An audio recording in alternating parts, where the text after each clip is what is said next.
1, 2, 3, 4, 5, 9, 10, 11, 12, 13, 9, 20, 21, 22, 23. J'ai lu 23 livres cette année, pour un total d'environ 10 000 pages. Bonjour, bonsoir, qu'importe, j'espère que vous allez tous très bien. Bienvenue dans cette nouvelle vidéo, je suis Nora et aujourd'hui on va parler lecture. Avant que vous m'agressiez, je sais que ça fait 2 vidéos pratiquement d'affilée que je parle de lecture, mais j'aime bien et j'avais pas d'autre idée. Sur Instagram, je vous ai demandé ce qui vous ferait plaisir de voir sur ma chaîne et j'ai reçu la réponse: tes lectures d'automne. Eh bien je vais faire même mieux que ça, je vais vous faire mes lectures de cette année. On est parti pour une revue gigantesque de 23 livres, certains connus, certains un peu moins connus. Ça risque d'être très long, donc on va éviter de perdre du temps et c'est parti.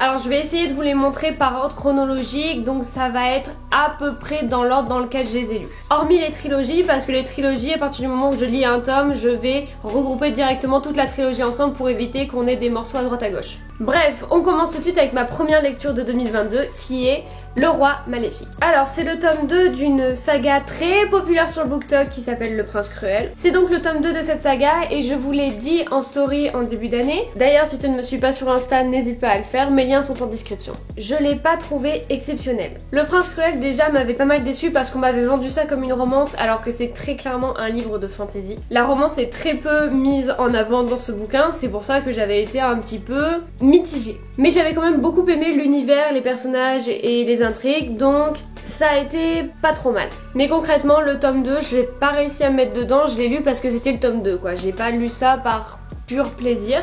J'ai bien aimé certains passages, j'étais contente de voir la suite de certains événements, mais ça n'a pas été une de mes meilleures lectures de 2022. Et juste après le tome 2, il y a bien sûr la fin de la trilogie qui est donc La Reine sans royaume. Et ce tome-là, étonnamment, je l'ai beaucoup plus apprécié. J'ai trouvé qu'on avait vraiment plus l'aspect romantique, on avait aussi beaucoup plus l'intrigue politique, le dénouement politique, et c'était plus juste une succession d'emmerdes après emmerdes. Vraiment dans ce tome, on trouve les réponses et les solutions à certains problèmes, et je suis plutôt contente. Ce livre-là, pour le coup, je l'ai bien aimé. Voilà pour cette trilogie, on passe à la suivante. Dans l'ordre chronologique, j'ai dû à peu près lire vers février La Sélection. J'ai lu la trilogie complète, donc les 5 tomes. Je crois que je l'ai lu en à peu près une semaine ou 2, grand maximum. En fait, ça a été très rapide. J'ai acheté le premier tome, je l'ai lu, et à partir de là, j'ai dit à ma mère, il me faut tous les autres tomes. Alors pour chaque livre, je vais pas vous résumer le synopsis ou l'intrigue ou quoi, parce que je trouve pas ça hyper intéressant. À la limite, si vous voulez voir les résumés, vous avez qu'à chercher les livres sur internet. Pour le coup, cette trilogie-là, j'en avais entendu beaucoup de bien, mais aussi beaucoup de mal, et plus de mal que de bien. En fait, on reproche aux personnages d'être très enfantin, très immature et pas très intègre. Alors je dis pas que c'est pas le cas, mais personnellement, à l'époque à laquelle je l'ai lu, ça m'a pas dérangé plus que ça. Ça m'a un petit peu agacé parfois. Il faut dire que les 2 tomes où on suit du coup la fille de la protagoniste du début de la trilogie m'ont un petit peu énervée. J'ai trouvé qu'il y avait certains trucs qui étaient pas très cohérents. La fin du tome 3, j'ai pas trouvé ça cohérent. En gros, pour faire le topo, normalement, elle a rompu avec le prince, il y a plus d'histoire, et d'un coup, il y a une bataille, et en fait, le prince manque de mourir, et de là, ils se remettent ensemble. Ça m'a un petit peu dérangé que ça se passe comme ça, j'étais un petit peu en mode, ouais, c'est pas fifou, donc bif bof. Mais sinon, globalement, la série, j'ai bien aimé, j'ai été totalement prise dans l'univers, et ça m'était pas arrivé depuis très longtemps. Donc, je suis plutôt contente de l'avoir lu. Après ça, je me suis attaquée à un livre que j'ai beaucoup vu sur BookTok, Vous êtes sur le portable de Sam. Alors pour le coup, on me l'avait vendu un petit peu comme une romance très triste, très tragique, etc. Mais je m'attendais pas du tout à ce qui se trouve à l'intérieur de ce livre. J'ai pas kiffé. Je suis désolée pour ceux que ça va offenser, mais vraiment ce livre, ça a été un des premiers où je me suis dit ouais, et ensuite. Concrètement, c'est l'histoire d'une fille qui a appelé le numéro de portable de son copain décédé pour entendre sa voix de sa messagerie vocale. Mais en réalité, le petit copain qui est censé être mort, du coup, va décrocher et du coup, ils vont pouvoir parler et je crois s'envoyer des messages. Je suis désolée si je dis des bêtises, je me souviens plus de l'histoire dans les détails, mais je me souviens que j'avais trouvé l'héroïne un petit peu agaçante. Alors je ne sais pas pourquoi, peut-être que c'est son rapport à la mort de son copain qui m'avait gênée, ou le fait qu'elle s'entête vraiment à chaque fois, mais j'avais pas trop aimé, donc bif bof. Mais bon, après ça, je me rattrape bien parce que je lis le premier tome de ACOTAR, aka Un palais d'épines et de roses en français. J'avais donc commandé le relié collector, donc avec les dorures, pour Noël et je l'avais reçu et à ce moment-là, je me dis, allez, c'est le moment, je me lance. J'avais beaucoup hésité à le lire parce qu'en fait, il est déjà énorme, les pages sont extrêmement fines et il y a énormément de texte, les phrases sont très longues. Du coup, ça a été une première pour moi pour un livre qui était très gros avec beaucoup de texte écrit en petit. Le début a été compliqué, j'étais un petit peu ennuyée, ça ressemblait vraiment à La Belle et la Bête, ça ne m'a pas pris dans les entrailles réellement. Donc j'étais acheté en mode ouais, d'accord, et ensuite. Et c'est à la fin que j'ai adoré. Vraiment, les 100 dernières pages, j'ai adoré. Du coup ensuite on enchaîne avec Un palais de colère et de brume. Ce tome là c'est le préféré de beaucoup et je comprends à la fois pourquoi et à la fois je ne comprends pas. Il y a certains événements que j'ai surkiffé, vraiment le moment où ils comprennent qu'ils sont amants, le moment où Fer du coup décide d'être l'espion de Rysand ou ce genre de truc. Aussi le moment où du coup Tamlin retourne un peu sa veste et devient une sorte de méchant. Ça j'ai beaucoup aimé, le plot twist à la fin est incroyable, mais vraiment incroyable. C'est un 50-50, mais je dois dire que je l'ai quand même bien aimé. Je sais pas lequel je préfère entre le tome 1 et le tome 2, honnêtement. Ensuite on a Un pal de ceux et de ruines. Vous remarquerez qu'en fait les dorures se sont totalement effacées de la couverture et ça m'énerve. Et quand je l'ai montré en story, j'ai eu le droit à un joli petit vu de la maison d'édition. Bref, hormis le fait que la couverture est dégueulasse, le contenu en lui-même est incroyable. Beaucoup de personnes n'aiment pas ce tome-là justement parce que c'est beaucoup de politique, c'est beaucoup de guerre, de stratégie, de commencer à se préparer en fait pour vraiment la guerre qui est imminente. Personnellement, je suis arrivée au milieu de l'histoire et j'étais vraiment là en mode il se passe rien. Ils parlent de guerre toutes les 30 secondes mais on voit pas la guerre. Mais la fin m'a définitivement conquise. Pour le coup, je dois dire que celui-là, j'ai beaucoup aimé la moitié fin, on va dire. Le début est un peu long, c'est comme un peu le tome 1, mais franchement, je pense que c'est mon préféré de la saga. La seule chose qui m'a gênée, c'est la relation entre les sœurs, mais justement, on y vient après. Et on y vient après parce que je vais vous parler du tome 3.5 qui est en gros le spin-off de l'histoire, du moins du point de vue de Fer. Du coup là-dedans c'est en gros la préparation des fêtes de fin d'année en version Fae dans leur univers, etc.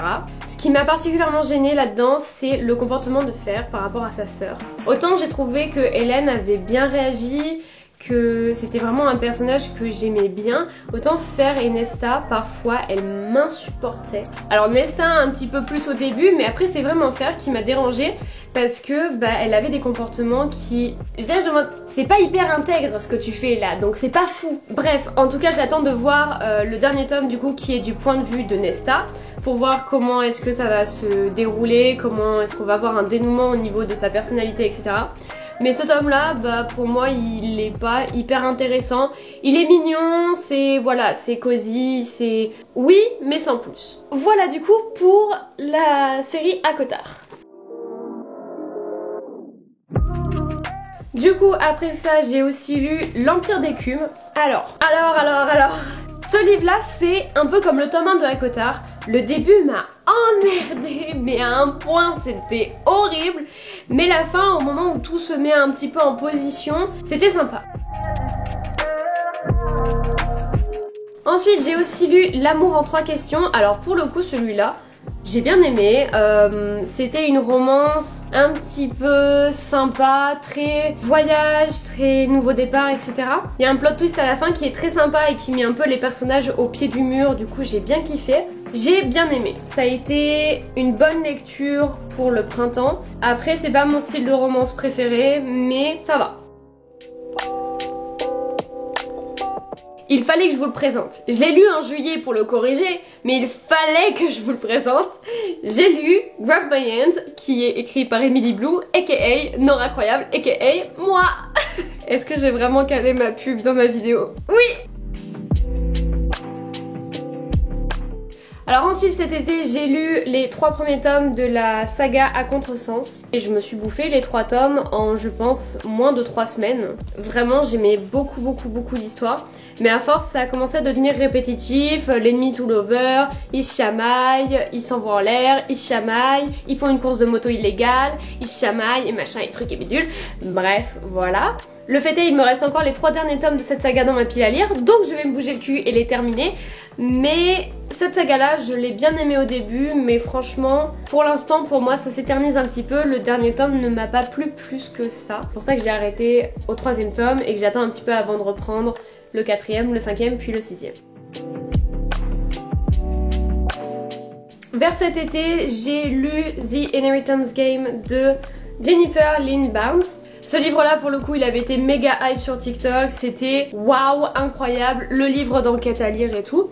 Et pour le coup, celui-là, je l'ai littéralement dévoré. Le début est un petit peu long, l'exposition est un petit peu longue, mais une fois qu'on est dans le truc, c'est vraiment génial. Celui-là, pour moi, ça a été une de mes meilleures lectures 2022, mais pas la meilleure parce qu'elle arrive après. Petite anecdote d'ailleurs sur ce livre, lorsque j'ai proposé à Alodi de lui prêter un livre pour qu'il se mette à la lecture, pour qu'il lâche un peu son téléphone le soir, je lui ai présenté celui-là et il a adoré, il l'a littéralement dévoré. Et là il est sur le tome 2 qui était dans ma pile à lire, que je devais lire cet hiver, mais qui m'achourave comme le gros rat qu'il est. Alodi, rends-moi mon tome 2 bientôt s'il te plaît. Bref, une super lecture, adorée par moi et par Alodi. À la suite de Inheritance Game, il y a Keleana. J'ai mis longtemps avant de comprendre que la saga renommée en anglais Thorn of Glace, j'arrive pas à le prononcer, c'est pas grave, vous allez faire genre, était Keleana en français. Bref, en tout cas, ce livre-là, du coup, je l'ai pris parce que c'était un des livres de Sarah J. Maas, donc qui est l'auteur de ACOTAR. Au début, j'ai trouvé ça un petit peu sombre, j'ai eu du mal à me mettre dedans, mais je dois avouer encore une fois que les événements se succèdent et que c'est vraiment dynamique, je me suis laissée emporter par l'histoire. J'ai beaucoup aimé et apparemment la saga est incroyable. Il va y avoir des nouveaux personnages, je me fais un petit peu spoil sur TikTok mais c'est pas grave. Mais du coup voilà, j'ai lu le tome 1 en 2022 et j'espère bien lire la suite en 2023. Encore une fois, ça a été une bonne lecture, mais pas la meilleure parce qu'elle arrive encore après. Là c'est le seul livre qui ne soit pas une fiction, une fantasy ou quoi. C'est L'art subtil de s'en foutre de Mark Manson. Je vous en ai déjà parlé 47 000 fois dans mes vidéos de développement personnel. Il est très bien, il est très sympa, un petit peu dur à lire au début, mais très cool après, donc je valide.